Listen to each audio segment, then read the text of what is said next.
Hello friends, this is operating system class. In previous class we will see deadlock.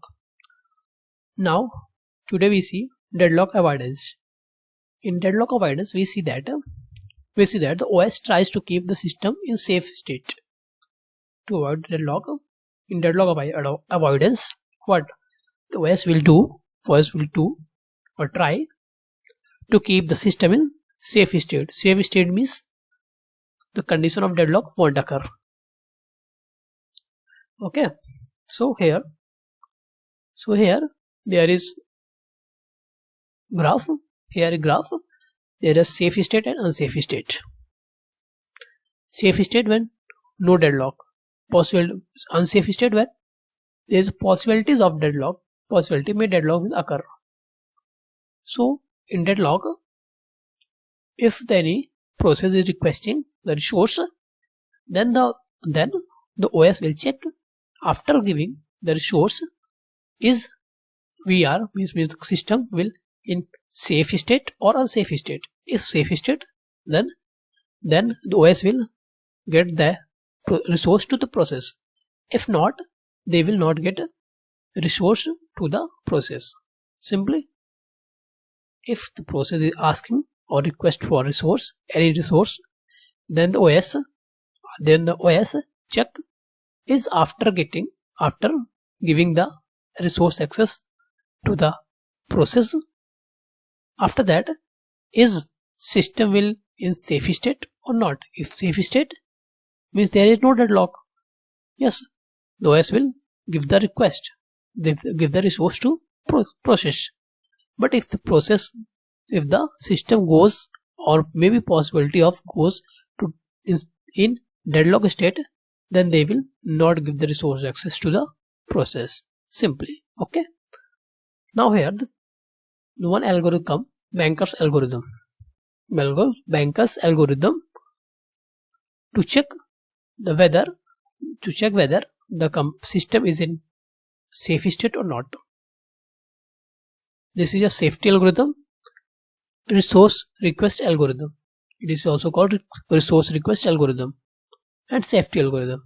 Here, when the process arrives, each must declare to us OS that its maximum requirement. Here we see the one question to understand the concept of Banker's algorithm. Here the process P1, P2, P3, P4, there are 4 processes. When the process comes, they will declare its maximum resources. Means the P1 process when comes P1 process, it declares that yes, I can use 3 maximum resources, max 3 resources. P2 declares yes, I can use we will only use 8 maximum resources. P3, 4 and P4 says I will use 7 resources. Okay. After that, the resources CPU will allocate them resources. Then the P1 says that I want max 3 processes, but at a time now I will only 1 resource. After that we will take 2 another resources later. Now I will only take 1 resources. Now the OS will give them one resource. When P2 comes, it declares yes, its maximum resource is 8, and now its present requirement is 5 only for 4. So only for 5 resources, then OS will provide him 5 resources. Okay. Now here we see the needs of further. Means that process P1 is already 1 resource allocated and need of 2 another resource. There are 2 another resources needs are pending. Now the process P2, there are 5 resources already allocated, and there is need of further 8 resources. Sorry, there are maximum 8 resources and need of 3 resources. 5 allocated, 3 needed, total 8. Here P3 3 allocated, 4 max and needed only 1. same with P4. Now these are the needs of all four processes, but available resources are only one are the available resources to the OS. Now what the OS will do to fill the requirement of such process whose process need is less.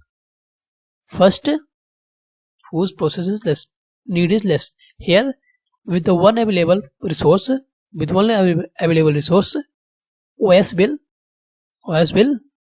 complete the need of only P3 process, because P3 process need one, another is 2, 3, 5. So now in first OS will complete the need of only P3 process. So after getting the resource 1 to the P3 complete its execution and release the allocated resources. After releasing the allocated resources, now the available resource become 4. 3 and 1, 4. After 4 available resources, now the OS will complete the need of process P1, P2. These two processes, P1 and P2. Then they can complete the need of P1 and P2 process, but at a time only one process. So first P3 process will give the access or complete. Then there are two chances, P1 or P2. The first P1, if the OS will give the chance to P1, then they will give P1 need is 2. Then they will give 2 resources to P1. P1 take 2 resources and complete its execution and release the allocated resource. Allocated resource is 1. Now the available resources become 5. 4 already and 1 from P1. Now the available resource is 5. Now with the available resource 5, OS will complete the need of process P2 and process P4.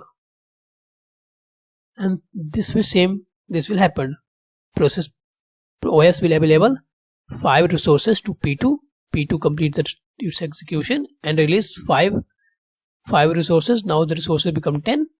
With 10 resources, it will fulfill the requirement of P4 process, which is 5.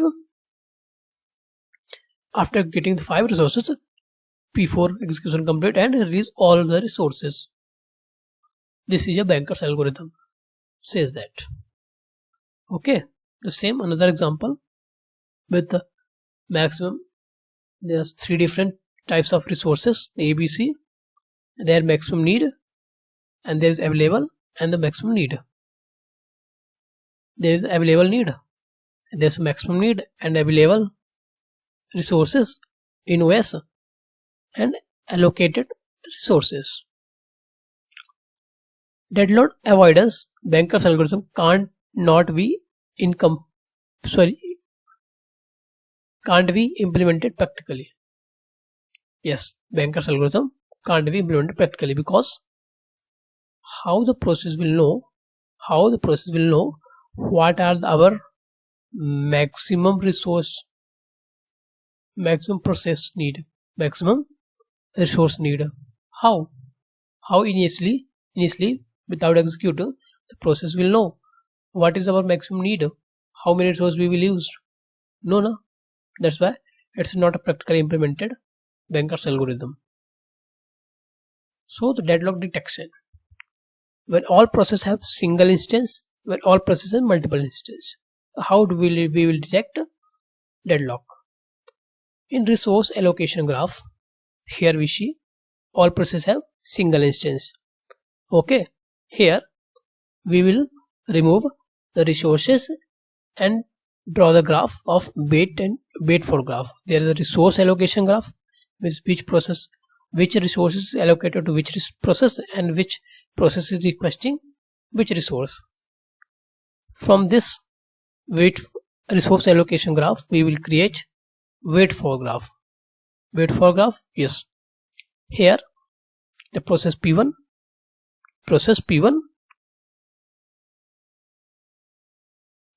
here the process P1 is requesting holding resource R2 and requesting for resource R1, but resource R1 is holded by P2. So here remove the resource so that, and P1 is dependent on P2. When the P2 release the resource R1, then P1 will get the access of resource R1. So here also P2 is requesting R5, and R5 is holded by P4, so that P2 is dependent on P4. When P4 release the R5, then P2 get. So here we will create a wait for graph. P1 is dependent on P2, P1 is dependent on P2, P2 is dependent on P4, and P4 is dependent on P1. Here we see that there is a cycle, one cycle, and this is one other cycle. Here P1 to P2, P2 to P3, P3 to P4, P4 to P1. This is one big cycle, and P1 to P2, P2 to P4, P4 to P1. There's two cycles. So we conclude that if there is a cycle in a graph, wait for graph, if there is a cycle in wait for graph, and then there is a deadlock, then there must be a deadlock. In case when resources have single instance only, must remember, when the resources have single instance, then if the cycle is present, then it's a condition of deadlock. Okay, here another example. Here the wait for resource allocation graph, and there is wait for graph. In wait for graph there is no cycle, so no cycle, no deadlock. You must remember, resource have only single instance. When the resource have multiple instance, then if the resource have multiple instance, then if the cycle is present, then there is no. Okay, there process P1 is requesting the access of R1 resource, but R1 is allocated to process P2 and P3. So the P1 is dependent on P2 and P3. When P2 and P3 release, anyone can release, then the need will completed. So the P1 will depend on P2 and P3. Here the resource R1 has two instances. So one instance for P2, one instance for P3. Here P3 is dependent on P4. Here we will see that here the need of P4 is completed, because P1 need is only for P4 need is completed. P4 is holding R2, needs completed. It will complete its execution, and after that release the one instance of R2. Here R1 is holded by P2 and P3. P1 and P3. When P2's execution complete, it release the instance of R1. Then R1 instance release, then P1 will get the access of that instance. When get the instance of that instance, then P1 will complete. Means that there is no deadlock condition occur. No deadlock condition. We see here the cycle. P1 depend on P3, P3 depend on P1. Here the cycle, but there is no deadlock, because this is a multiple instance. Here the resources have multiple instance. So in multiple instance, when there is a multiple instance, there is not must be that if there is a cycle, then there is no may or may not be deadlock. Okay. So when should the deadlock detection to be done frequently or infrequently? Frequently or in frequency. So how in operating system deadlock will detect, or when will should deadlock detection will work? So there are two ways to detect the deadlocks. First, when every resource allocation, when deadlock detection after every resource allocation, because deadlock happened now after allocating the resource. So before allocating the resource, check the condition, will deadlock happens or not. Or do deadlock detection only when there is a one clue, when there is any clue. When there is any clue means is any chance or anything happens in the system, or some condition might be occur or give error, then we will check the deadlock. Recovery from deadlock. There are three approaches from recovery from deadlock that inform the user of system operator and allow him to her to take a manual intervention. If there is deadlock condition occurs, then there is dialog box will open in your system. Check, you will further like you have seen that in your mobile application, that application is not responding. This is a condition of deadlock. When deadlock happens, system will show you dialog box that app is not responding. What you want to do, to close the app or wait. So manual intervention happens here. And then second one is terminate one or more process involved in the deadlock. Terminate process one by one. If there is deadlock, then there is a many process involved in deadlock. So remove one by one process from deadlock until the deadlock condition will not removed. Or preempt the resources. Start preempting the resources so that deadlock condition will remove. So in process termination involved in deadlock. Termination process one by one until the deadlock is broken. Termination of process taken one by one until the deadlock is broken. Many factors that can deciding which process to take a next, terminate next. Priority wise, how long the process is, running, how many and types of resources is process holding, how many resources does the process need to complete. These are the factors. You can read it from the PDF. The PDF description is in link. The PDF link is in description. You can check out the link and download the. Now the resource preemption. Resource preemption is important issues to be addressed when the preempting of resources relieve deadlock. Means take the resources back. So selecting of victim, rollback and starvation. These are the problems comes when we try to preempt the resources. So here question, we will see that here the question is that this is not a given part in the question, only this is your question.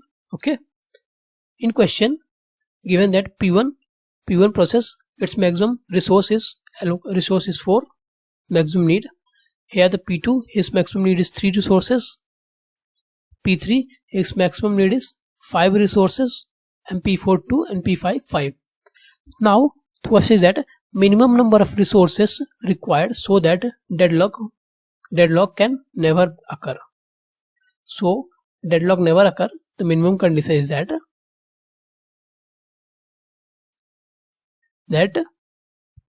give one less than, allocate the resources less than 1. So if the need is 4, we will allocate them 3. If the need is 3, we will allocate them 2, 5, then 4, 2, then 1, and 4, then 3. After adding the process answer will become 13 and plus 1. So the formula for resource required so that deadlock can never be occur.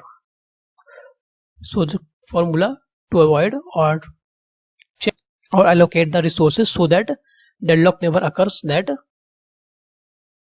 the number of process is P1 to P1 this process.